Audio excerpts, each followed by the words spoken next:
Alors, vous l'avez évidemment remarqué, l'agriculture a fait son grand retour dans le quotidien de nos villes, que ce soit sur le bord des pistes des aéroports ou dans les produits bio qu'il y a au menu des cantines scolaires et peut-être même de la cantine du CIRAD.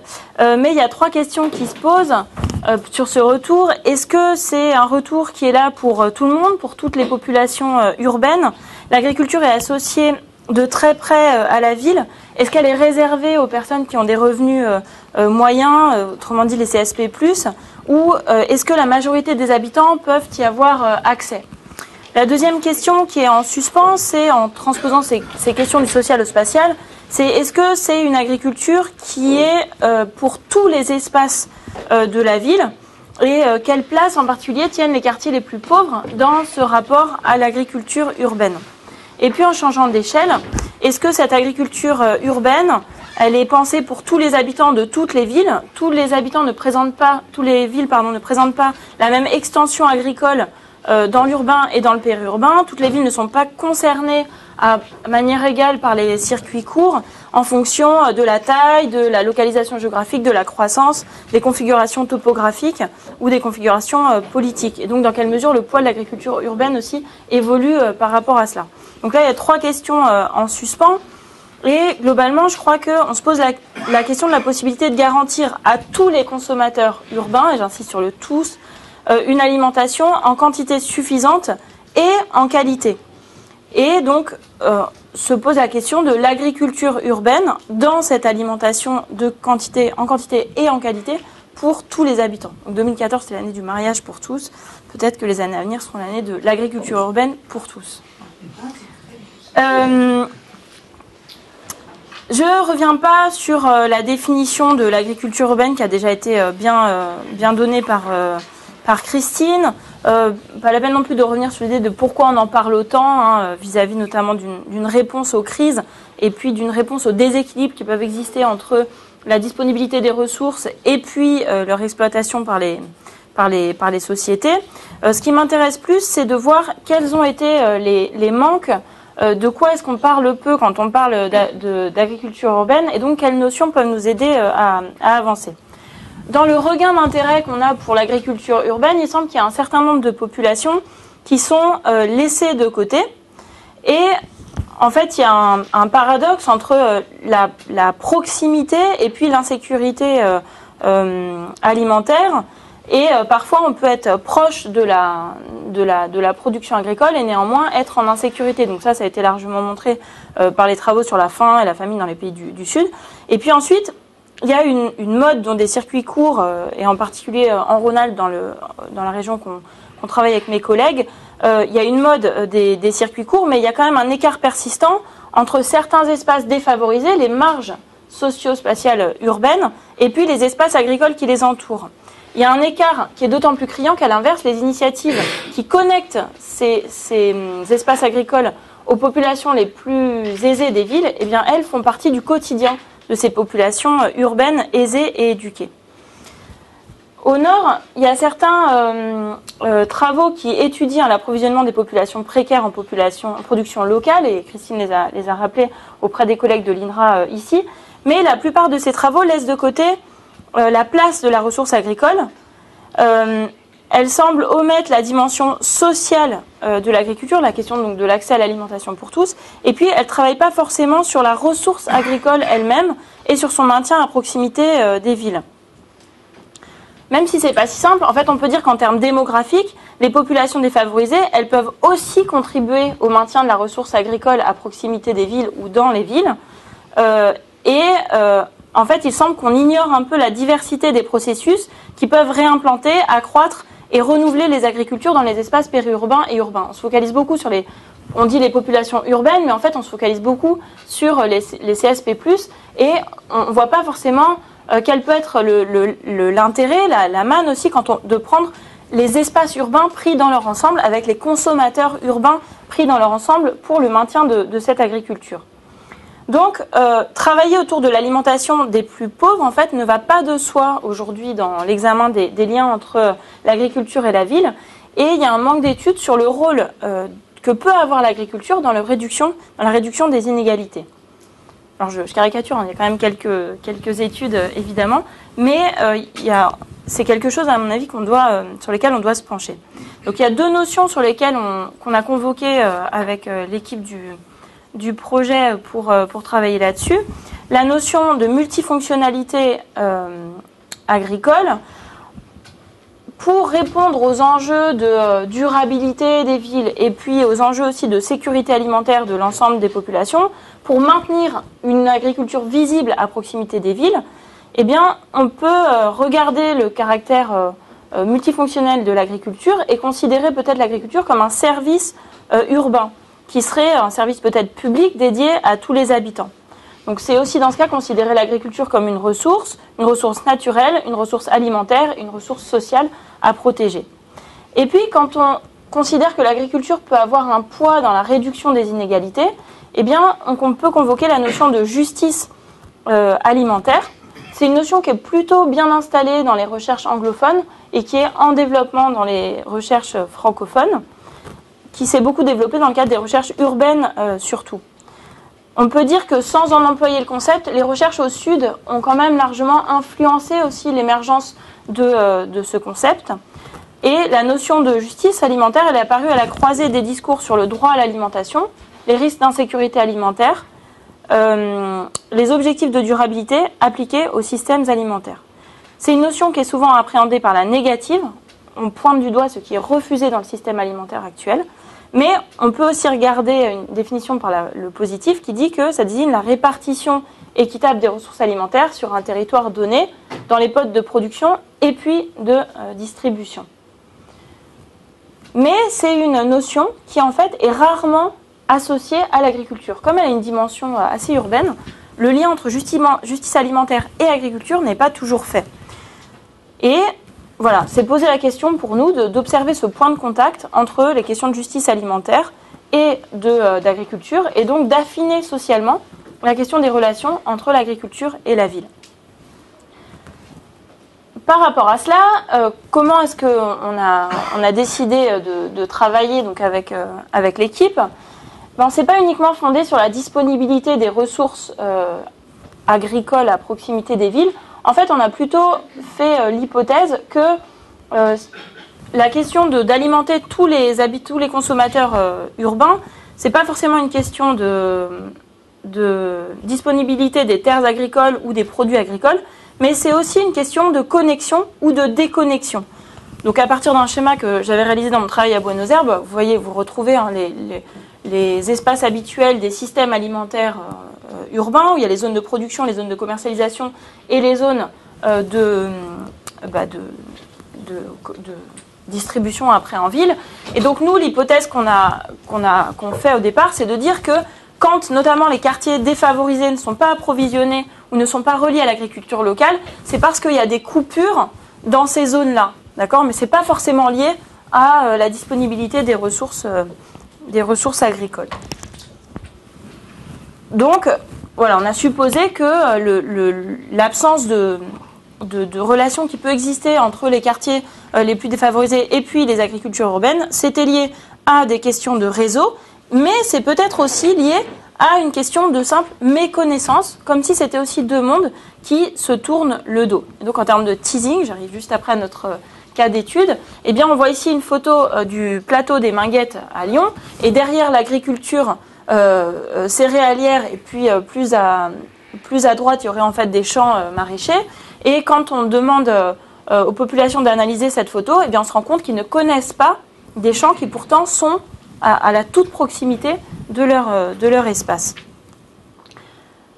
Donc on a décidé en fait d'essayer de proposer des outils de reconnexion pour aller justement vers plus de liens entre les populations urbaines défavorisées et leur agriculture de proximité, en supposant derrière que ces liens devraient permettre ensuite d'aller vers une meilleure, plus grande justice alimentaire et aussi vers une plus grande sécurité alimentaire, en relation aussi avec ce que Christine concluait tout à l'heure.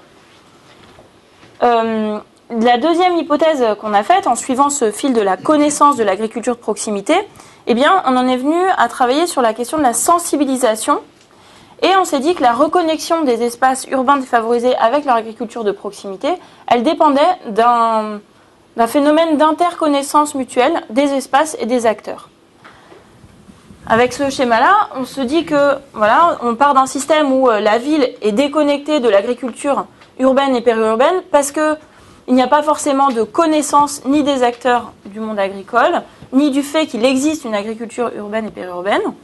Et donc, en travaillant sur ce levier de la connaissance et de la sensibilisation, eh bien, on peut supposer que du lien est créé. Et si du lien est créé, on peut aller vers plus de relations sociales, mais aussi une meilleure alimentation, et donc à la fois plus de durabilité sociale en ville et plus de justice alimentaire dans ces espaces métropolitains. Donc on a travaillé à partir d'actions de co-éducation, de co-sensibilisation, ce qui vient aussi de tout le background de la justice alimentaire, puisque du point de vue de la justice alimentaire, des expériences d'éducation ou de sensibilisation, qui sont souvent des phénomènes de co-construction des savoirs, hein, ce n'est pas l'idée que quelqu'un sait et va l'imposer à l'autre, mais l'idée que n'importe qui peut savoir et qu'on peut co-construire les choses ensemble. Et bien dans ces idées de justice alimentaire, le fait d'aller vers cette sensibilisation, vers cette éducation, suppose que les consommateurs vont être dans une situation active par rapport au système alimentaire global et donc améliorer leur accès à l'alimentation, ce qui améliorera derrière les questions de sécurité alimentaire.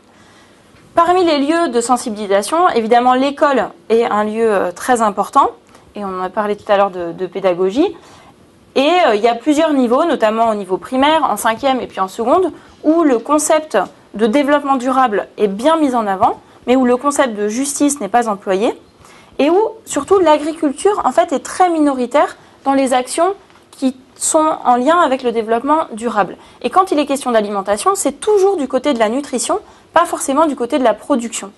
Et nous, on a supposé que pour aller même vers une meilleure situation nutritionnelle, eh bien, on pouvait supposer que on pouvait passer par une meilleure connaissance de ce qu'est la ressource agricole, de ce que sont les acteurs de l'agriculture, et que c'était aussi par cette interconnaissance qu'on irait vers une meilleure sécurité alimentaire des populations.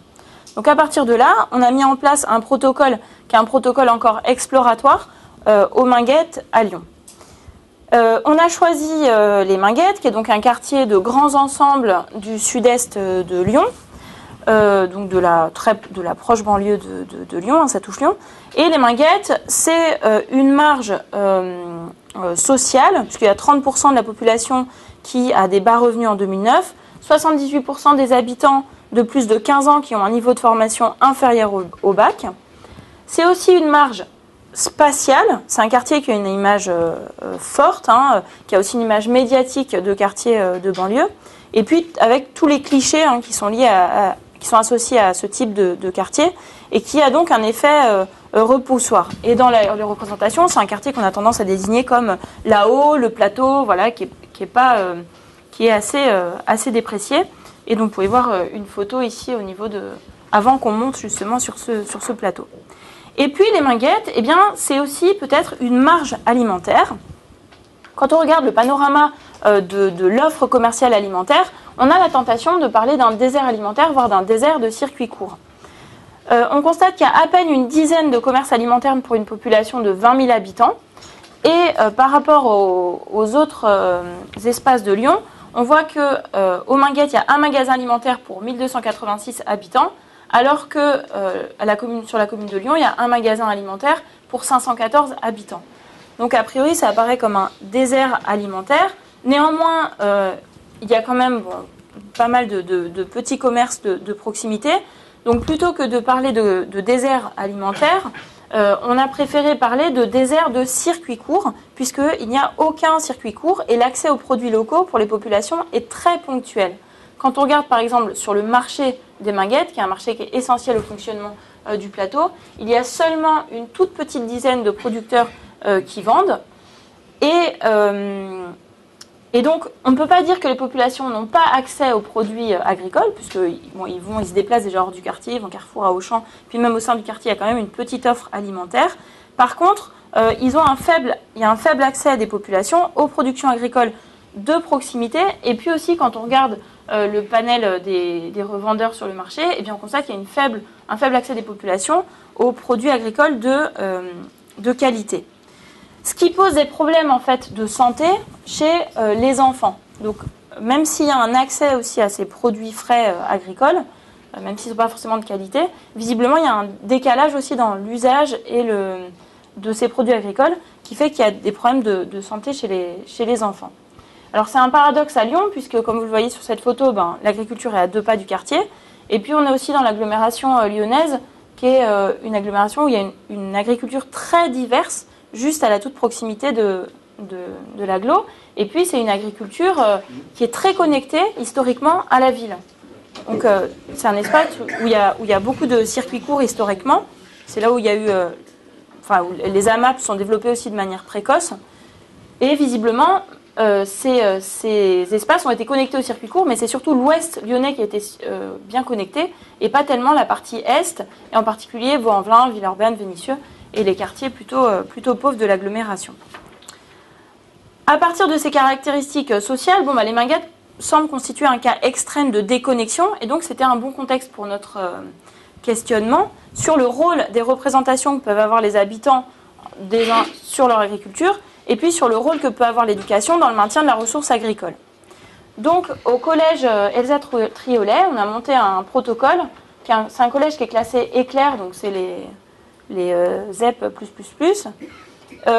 et donc ça veut dire école, collège, lycée pour l'ambition, l'innovation et la réussite. Il y a 40% des élèves qui sont boursiers et il y a donc des problèmes sociaux et scolaires très importants chez ces élèves. L'an dernier, on a travaillé avec un petit groupe de 14 élèves, et puis de manière... c'était volontaire pour les élèves, et puis cette année, on a monté un vrai projet d'établissement, et donc on a une classe, 1 heure de projet par classe, et pour ne rien vous cacher, en ce moment, ils sont en train de travailler sur la commercialisation des produits agricoles avec leurs professeurs d'histoire-géographie.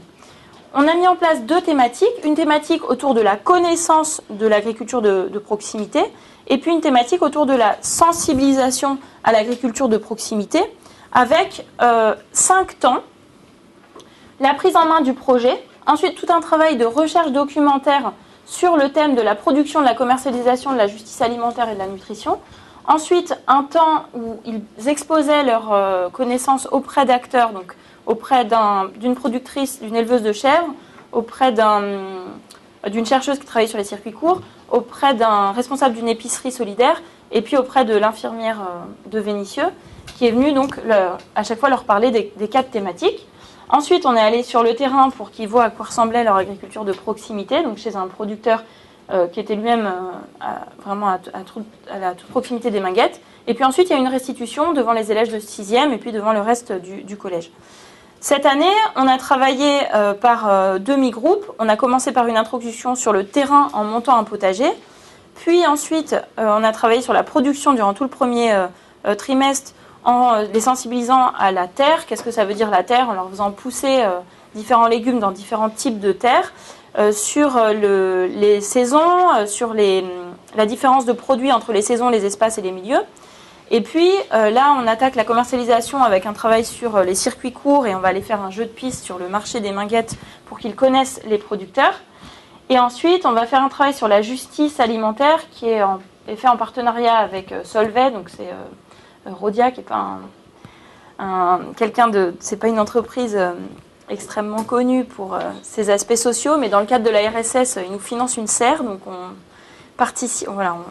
accepte de participer avec eux au collège, et donc on va avec eux monter un projet avec les Restos du Cœur et puis réaliser une course contre la faim pour que les élèves soient sensibilisés à ces questions d'inégalité alimentaire sur le plateau. Donc on a identifié cette trame et depuis cette année et demie qu'on travaille là-dessus, on a pu mettre en place quelques résultats. Tout d'abord, on constate que pour les enfants, le paysage alimentaire est déconnecté de l'agriculture. Donc les élèves n'ont pas conscience de la proximité de l'agriculture par rapport à leur quartier. Donc là, quand on les faisait travailler sur la photographie que vous voyez sur la gauche, tous évoquent spontanément les éléments urbains, alors que pour derrière, ils parlent de la nature ou ils parlent du vide. Donc ils ne connaissent pas leur environnement proche. Et puis, quand dans leur questionnaire, on a demandé à combien de kilomètres était l'agriculture à Lyon, et il y a moins d'un tiers des élèves qui disent qu'elle se situe à moins de 5 minutes de voiture. La plupart, ils disent que c'est au moins à 2 heures, et ils n'ont pas conscience de ce qu'il y a autour de Lyon. Et puis, alors cette année, on a travaillé à partir de la carte que vous avez vue tout à l'heure sur Lyon, et donc on leur a fait faire une simplification, une schématisation de la carte de l'agriculture de Lyon en fonction des agricultures principales. Et donc vous voyez qu'au nord et puis au sud de Lyon, il y a des zones en violet. Donc pour eux, les zones violettes, c'était de la culture de la framboise, alors que ce sont donc les vins du Beaujolais et puis le début des vignobles du Rhône. Ensuite, on constate que les élèves ont une faible connaissance des réalités agricoles. Ils se font des confusions sur les fonctions de l'agriculture. Et puis, généralement, ils méconnaissent aussi les produits agricoles. Donc, lors de la sortie, dans un espace qui était une zone de culture de courges, ils se demandaient si ce n'était pas des fraises. Et puis, pour de nombreux élèves, les réponses sur la fonction de l'agriculteur montraient qu'ils n'évoquaient pas forcément le rôle de culture. Et pour beaucoup d'entre eux, ça se limitait au jardinage. Et surtout, en fait, ils ne font pas le lien entre l'agriculteur et puis celui qui les nourrit. Et ils ne font pas le lien entre agriculture et alimentation. Donc, ce niveau-là, on l'a constaté en travaillant notamment sur la saisonnalité. Donc, pour eux, ils ne maîtrisaient pas déjà leur cycle des saisons. Et puis ensuite, savoir à quel moment on plante, à quel moment on pousse, à quel moment on mange quoi. On a eu tout un travail à faire là-dessus qui reflète aussi une méconnaissance de ce qu'il y a entre leur assiette et puis le champ. Donc, on constate que leurs modes d'alimentation sont beaucoup plus marqués par les IA que par l'agriculture, sans qu'ils en aient conscience. Donc, spontanément, en fait, ils ont plutôt un dégoût envers les produits bruts. Donc là, vous voyez la réaction face à des carottes non lavées. Donc, ils disaient « Ah, c'est dégueulasse ». Et puis, quand on a fait un travail avec l'infirmière qui était arrivée avec une pomme brillante et puis une autre pomme rugueuse et moins régulière, la première était qualifiée de belle, de propre, et puis la seconde était déformée, sale, et puis, ou chelou, tout simplement. Et puis, ils nous disaient que, de toute façon, ils n'aimaient pas les fruits et légumes. Et ils présentent plutôt un goût pour l'alimentation industrielle sans avoir forcément conscience des enjeux nutritionnels, d'où ce qu'on a fait aussi cette année, le travail sur la pyramide alimentaire, qu'on a construit avec eux pour essayer de mieux comprendre les différents enjeux et le rôle que pouvaient avoir les fruits et légumes dans leur alimentation. Donc, se dessine un paysage alimentaire plutôt fragmenté, donc où le lien entre agriculture et alimentation n'est pas fait, où le chemin qu'a parcouru le produit du champ à l'assiette n'est pas fait. Néanmoins, le protocole ne permet pas notamment, on ne veut pas conclure trop vite, c'est-à-dire je mets au défi de poser ici à Montpellier les mêmes questions sur la connaissance de l'agriculture locale et même dans des milieux favorisés, je ne suis pas sûre que tout le monde connaisse. Donc on fait on a conscience de ces éléments-là, qu'il y a un effet d'âge, un effet de génération, et que ce n'est pas forcément lié au quartier. En tous les cas, c'est quelque chose qui est à interroger, et donc qu'on va aller interroger en allant dans d'autres quartiers, comme j'y reviendrai en conclusion. Donc c'est un protocole que nous souhaitons continuer à travailler pour essayer de voir comment on peut mettre en place une méthodologie propre à la sensibilisation à l'agriculture en milieu scolaire sensible. Et donc, on se place aussi comme chercheur, non seulement du point de vue de l'agriculture périurbaine et urbaine, mais aussi comme chercheur de la production de savoir scientifique en matière de justice alimentaire et en matière de durabilité et de transmission de ces éléments-là aux générations futures et puis à tout public. Alors, quelle modalité pour éduquer au développement durable et à la justice alimentaire? Face à l'échec des recherches documentaires l'an dernier, on est allé dans plus du concret aujourd'hui, donc c'est comme ça qu'on a monté une serre, et serre qu'on va continuer à faire fructifier.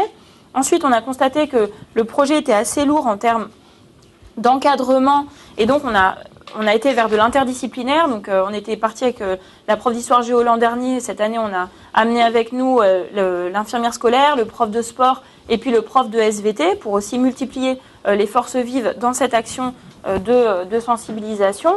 Et puis avec davantage de partenariats avec la mairie, avec des entreprises locales aussi, qui nous permettent aussi d'avoir plus de moyens pour améliorer ces actions de sensibilisation.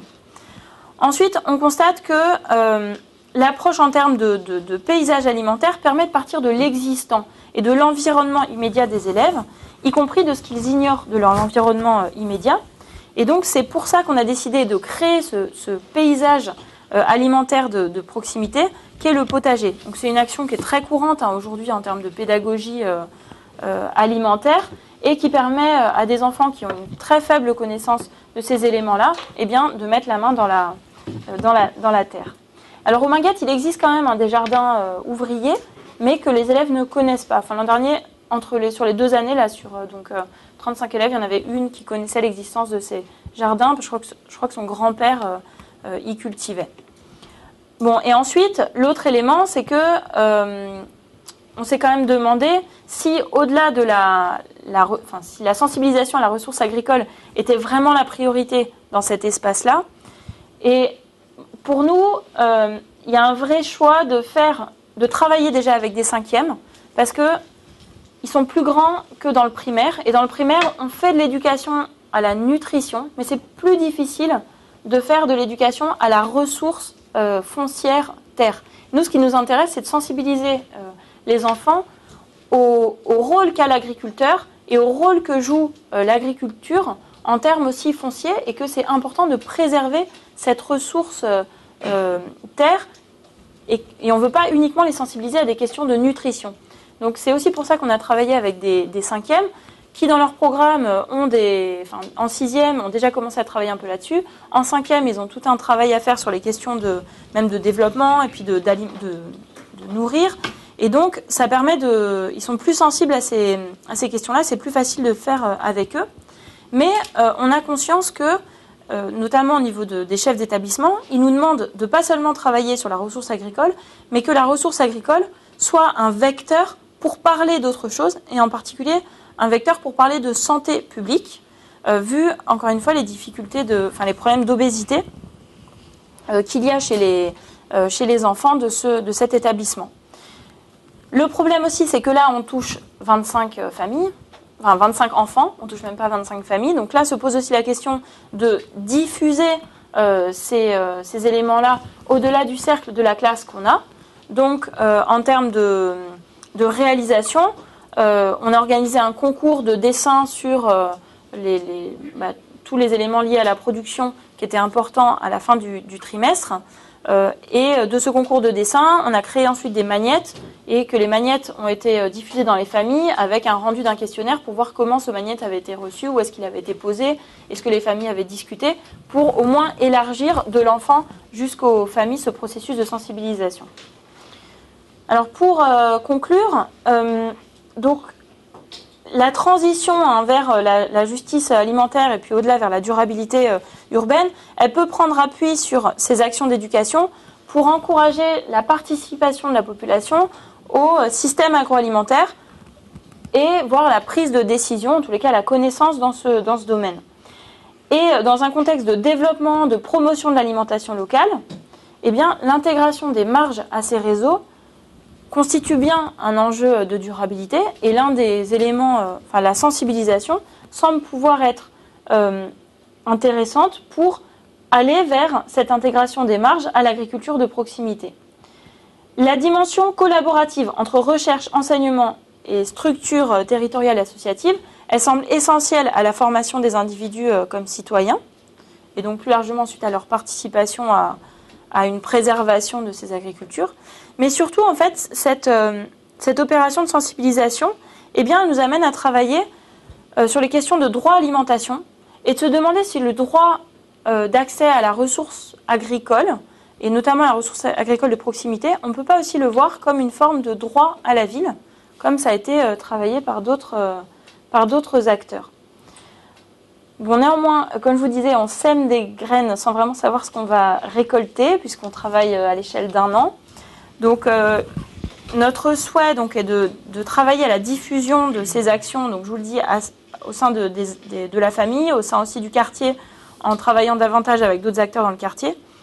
Notre souhait aussi est de comparer d'autres concepts, aller voir quelles sont les différences de réaction et la connaissance que les enfants ont en milieu rural, urbain ou périurbain, aussi en fonction des différences sociales de ces quartiers. Est-ce que dans un quartier de centre-ville, de la Croix-Rousse à Lyon, eh bien, on va obtenir le même résultat qu'au Minguette. Et puis on veut aussi travailler dans des contextes urbains différents où la pression urbaine n'est pas forcément la même. Donc le projet à Lyon en fait, est mené en parallèle avec un projet qui a lieu à Rabat et un autre qui a lieu à Curitiba, qui sont en cours qui eux sont encore moins avancés que celui-là. Et puis, ce qui nous intéresse aussi, c'est de regarder de l'autre côté, donc d'aller analyser le point de vue des agriculteurs et de regarder aussi pourquoi les agriculteurs se connectent davantage à certains quartiers et pas à d'autres. Est-ce que c'est juste une question de prix ou est-ce qu'il y a aussi un aspect des représentations qu'ils peuvent avoir sur ces quartiers qui jouent? Donc là, on commence à travailler, notamment d'assister à des formes de speed dating des agriculteurs avec des différents acteurs de la ville, que ce soit des commerçants, des distributeurs ou même des collectivités locales, pour voir quels étaient eux leurs besoins et quels pouvaient être les besoins des différentes collectivités et comment, si les collectivités aussi des quartiers défavorisés participent à ces rencontres, eh bien les agriculteurs peuvent potentiellement se connecter à ces quartiers-là. Voilà, donc je vous dis c'est exploratoire et le but au final c'est de réussir à créer aussi des kits pédagogiques qu'on mettra en place avec l'Institut français de l'éducation qui est un institut à la proximité de l'ENS. Voilà.